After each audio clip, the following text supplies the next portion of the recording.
Hello friends, कैसे हैं आप सब। आई होप आप सब अच्छे होंगे और आपकी पढ़ाई अच्छे से चल रही होगी। फ्रेंड्स, आज के वीडियो में हम देख रहे हैं 23 जनवरी का क्वेश्चन पेपर, जिसमें हम देख रहे हैं सबसे पहले सीडीपी के क्वेश्चंस। तो आइए स्टार्ट करते हैं। देखिए, क्वेश्चन नंबर 1 कह रहा है बौद्धिक क्षमताएँ को। देखिए, थोड़ा बड़ा कर लेते हैं जिससे आपको आसानी से नज़र आए। देखिए, क्वेश्चन नंबर 1 कह रहा है बौद्धिक क्षमताएं जैसे कि कल्पना, समालोचनात्मक सोच और परसंज्ञान की चर्चा परोक्ष रूप से विकास के किस क्षेत्र के अंतर्गत आती है। सामाजिक, शारीरिक, नैतिक, संज्ञानात्मक। तो देखिए यहाँ पर क्या हो जाएगा, यहाँ पर किसकी बात करी गई है। समालोचनात्मक बौद्धिक क्षमताएं हैं, समालोचनात्मक सोच, कल्पना, ये सभी कुछ जो है संज्ञानात्मक क्षेत्र के अंतर्गत आता है। मतलब राइट ऑप्शन यहाँ डी हो जाएगा। एक्सप्लेनेशन देखिए, कह रहा बौद्धिक क्षमताएं जैसे कि कल्पना, समालोचनात्मक चिंतन, सोच, परसंज्ञान की चर्चा परोक्ष रूप से विकास के संज्ञानात्मक क्षेत्र के अंतर्गत आती है।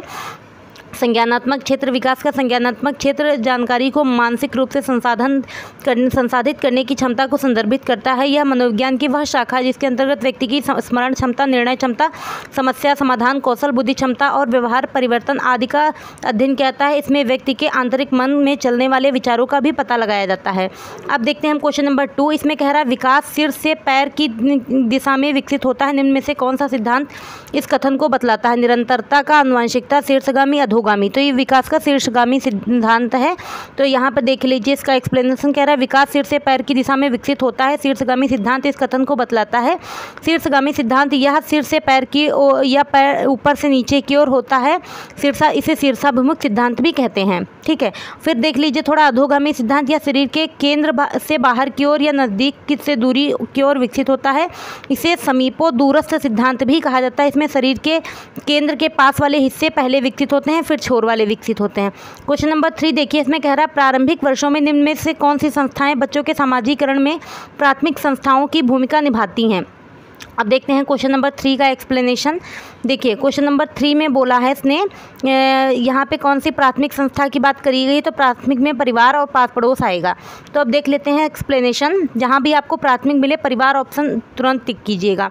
कह रहा है प्रारंभिक वर्षों में परिवार और पास पड़ोस बच्चों के समाजीकरण में प्राथमिक संस्थाओं की भूमिका निभाती है, जबकि मुद्रक स्कूल और मुद्रक संचार बच्चों के समाजीकरण में द्वितीयक भूमिका निभाती है। प्राथमिक समाजीकरण यह अपने जीवन के प्रारंभिक वर्षों में एक शिशु के समाजीकरण को संदर्भित करता है। उदाहरण परिवार, पास पड़ोस, क्रीड़ा समूह, रिश्तेदारी आदि। द्वितीयक समूह या परिवार के अलावा अन्य सामाजिक एजेंटों से मूल्य प्राप्त करता है। उदाहरण शैक्षणिक संस्थाएं, धार्मिक संस्थाएं, मीडिया, किताब और पत्र पत्रिकाएं इत्यादि। क्वेश्चन नंबर 4 देखते हैं। इसमें कह रहा है जीन पियाजे के संज्ञानात्मक विकास के सिद्धांत के अनुसार किस चरण पर ज़्यादातर बच्चे संरक्षण संप्रत्यय से संबंधित कार्य कर लेते हैं।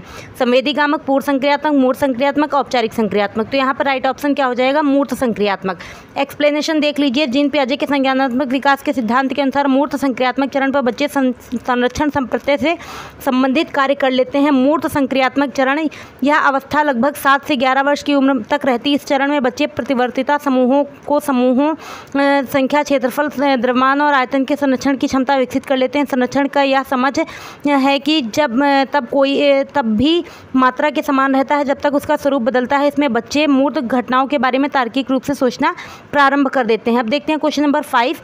इसमें कह रहा है जीन पियाजे के सिद्धांत के अनुसार संज्ञानात्मक चिंतन में प्रमुख बदलाव किस प्रक्रिया द्वारा होते हैं। तो यहाँ पर देखिए, यहाँ पर क्या हो जाएगा, जीन पियाजे के सिद्धांत के अनुसार संज्ञानात्मक चिंतन में प्रमुख बदलाव जो होते हैं संतुलनीकरण प्रक्रिया द्वारा होते हैं। संतुलनीकरण प्रक्रिया होती क्या है, पियाजे के अनुसार विकास संतुलनीकरण की प्रक्रिया द्वारा संचालित होता है। संतुलनीकरण में आत्मसातीकरण करना भी शामिल है। यह एक ऐसी प्रक्रिया है जो पुरानी और नई धारणाओं और अनुभवों के बीच सामंजस्य बनाता है, जो संतुलन प्रक्रिया के रूप में जानी जाती है। जबकि नई जानकारी को मौजूदा मानसिक ढांचे में सही ढंग से ढालने की प्रवृत्ति आत्मसातीकरण कहलाती है। इसमें बच्चा नए अनुभव को सामना करता है। क्वेश्चन नंबर 6 देखिए, इसमें कह रहा है निम्नलिखित में से किसने प्रस्तावित किया कि हमारी विशेष मानसिक संरचनाओं और प्रक्रियाओं को हमारी दूसरों से होने वाली पारस्परिकता से में ढूंढा जा सकता है। Howard Gardner, Lawrence Kohlberg, Jean पियाजे, लेव वाइगोत्स्की।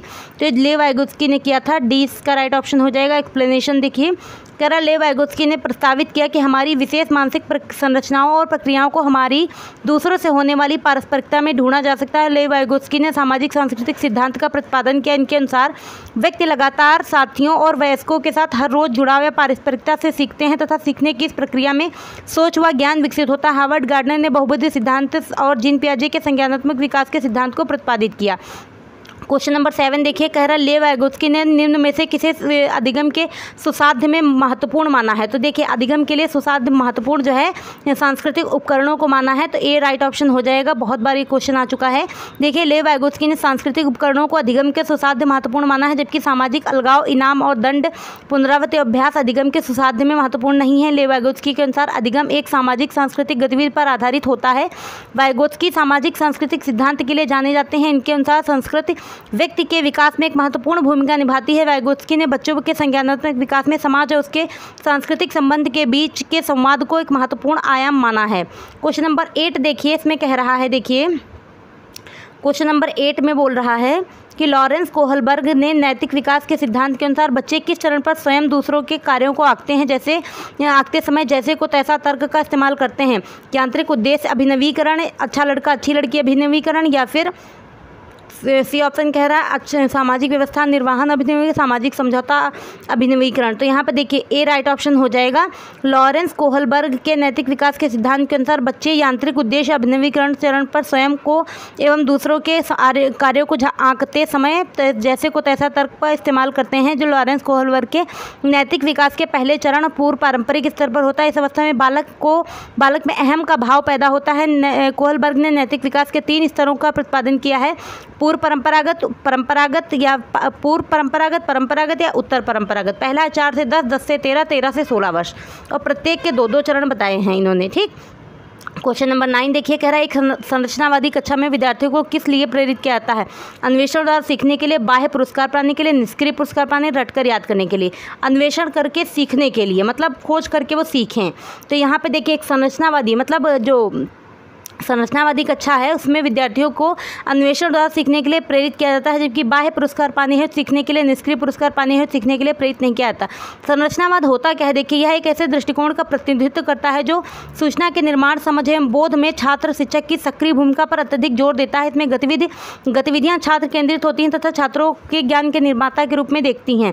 क्वेश्चन नंबर 10 देखिए, कह रहा जीन पियाजे के विचार में बच्चों की निजी वाक क्या दर्शाती है। उनकी अग्रवर्ती सोच, उनकी अपनी सोच को विनियमित करने की क्षमता, उनकी समस्या समाधान युक्तियां, उनका परासंज्ञान कौशल। तो देखिए यहाँ पर राइट ऑप्शन जो हो जाएगा बी हो जाएगा। जीन पियाजे के विचार में बच्चों की निजी वाक उनकी अपनी सोच को विनियमित करने की अक्षमता दर्शाती है। निजी वाक, जीन पियाजे और लेव वाइगोत्स्की दोनों मनोवैज्ञानिकों ने निजी वाक के संदर्भ में अपने अपने मत प्रस्तुत किए हैं। जीन पियाजे के अनुसार बच्चे दुनिया का केंद्र हैं और सब कुछ उनकी उसी के चारों ओर घूमता है। यह पियाजे की पूर्ण संक्रियात्मक अवस्था 2 से 7 वर्ष में देखने को मिलती है। लेव वाइगोत्स्की के अनुसार बच्चे अपनी सोच विनियमित करने में मदद करते हैं तथा एक महत्वपूर्ण सामाजिक कार्य है। क्वेश्चन नंबर 11 देखिए, कह रहा समकालीन सिद्धांत बुद्धि को किस प्रकार अवधारित करते हैं। एक दिशाई सामान्य क्षमता, बहुदिशाई क्षमता जिसके विभिन्न अलग अलग आयाम हैं, या फिर कह रहा आनुवांशिकता से ना प्रभावित होने वाली क्षमता, वातावरणीय कारकों से प्रभावित होने वाली क्षमता। तो यहाँ पर देखिए क्या हो जाएगा, समकालीन बुद्धि जो है, समकालीन सिद्धांत जो है बुद्धि को बहुआयामी क्षमता जिसके विभिन्न अलग अलग आयाम हैं में अवधारित करते हैं। हार्वर्ड गार्डनर ने बहुबुद्धि सिद्धांत का प्रतिपादन किया है। बुद्धि के समकालीन सिद्धांतों के अनुसार बुद्धि क्षमताओं का एक समूह है। हार्वर्ड गार्डनर के बहुबुद्धि सिद्धांत के अनुसार बुद्धि 8 प्रकार की होती है। 8 प्रकार की बुद्धि अलग अलग पहलुओं से अंतः संबंधित होती है, लेकिन एक दूसरे से परस्पर संबंधित है। बुद्धि के अंतर्गत स्वतंत्र बुद्धियाँ आती हैं। बुद्धि आनुवंशिक एवं पर्यावरणीय कारकों से की जटिल परस्पर क्रिया का परिणाम है। अब देखिए क्वेश्चन नंबर 12 में कह रहा है, एक अध्यापक अक्सर कहता है कि लड़कियां नृत्य में कुशल होती हैं, लड़के विज्ञान में। यह कथन किसका उदाहरण है। तो देखिए जेंडर रूढ़िवादिता का कथन है ये, आपने बहुत बार इसको पढ़ा है। जेंडर रूढ़िवादिता यह एक समाज की एक मान्यता है जो पुरुषों और महिलाओं के बीच सामाजिक रूप से निर्मित अंतर को दर्शाता है। यह एक अध्यापक का पूर्वाग्रह भी जेंडर रूढ़िवादिता को बढ़ावा देता है। विद्यालय में जेंडर रूढ़िवादिता को निम्न द्वारा कम किया जा सकता है। देखिए कैसे कैसे करके कम किया जा सकता है, ये भी ज़रा देख लीजिए, दिया रहेगा। तो यहाँ पे कह रहा है, एक कक्षा में अध्यापक को लड़कों लड़कियों के साथ समान व्यवहार करना, लड़कों लड़कियों दोनों को समान अवसर उपलब्ध कराना, एक ऐसे कार्य जिनसे लिंग पूर्वाग्रह और रूढ़िवादिता पैदा होते हैं उनसे बचना चाहिए।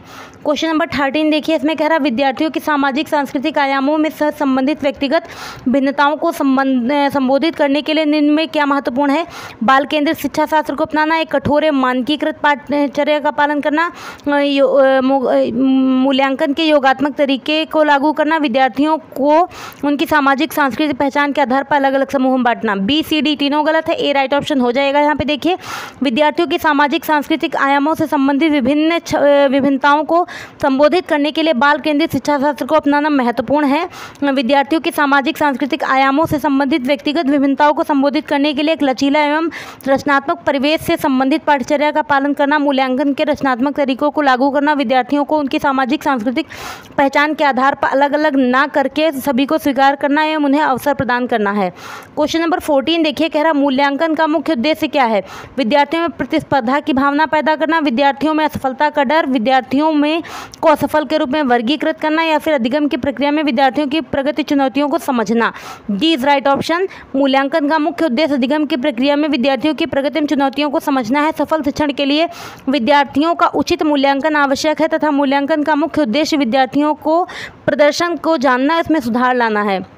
क्वेश्चन नंबर 15 देखिए, ये भी चीज़ पढ़ लीजिएगा। क्वेश्चन नंबर 15 इजर्सन का है। देखिए, कह रहा है एक अध्यापिका द्वारा विद्यार्थियों को कक्षा में सवाल पूछने के लिए प्रोत्साहित करना चाहिए। सवाल पूछना समालोचनात्मक चिंतन के विकास में महत्वपूर्ण भूमिका निभाता है। देखिए, यहाँ पर ए राइट ऑप्शन हो जाएगा, क्योंकि दोनों सही है। एक अध्यापिका द्वारा विद्यार्थियों को कक्षा में सवाल पूछने के लिए प्रोत्साहित करना चाहिए, क्योंकि प्रश्न पूछने से विद्यार्थियों में आत्मविश्वास की वृद्धि होती है, जिज्ञासा एवं कौतूहल उत्पन्न होता है तथा समालोचनात्मक चिंतन का विकास होता है। इस प्रकार प्रश्न पूछना समालोचनात्मक चिंतन के विकास में महत्वपूर्ण भूमिका निभाता है तथा समालोचनात्मक चिंतन से विद्यार्थियों में रचनात्मकता का भी विकास होता है। इसलिए ए आर दोनों सही, ए आर की सही व्याख्या भी है। तो इस तरीके से फ्रेंड्स, आज की वीडियो में हमने 15 क्वेश्चन को कंप्लीट कर लिया है। नेक्स्ट 15 क्वेश्चन को लेकर आएंगे हम अपने नेक्स्ट वीडियो में। तब तक के पढ़ते रहिए अच्छे से। अगर आपको हमारे चैनल पर अच्छा लग रहा है, हेल्पफुल वीडियोस लग रही हैं, तो प्लीज़ हमारे चैनल पर नए हैं तो चैनल को सब्सक्राइब कर लीजिएगा, लाइक शेयर एंड कमेंट कीजिएगा। Thank you.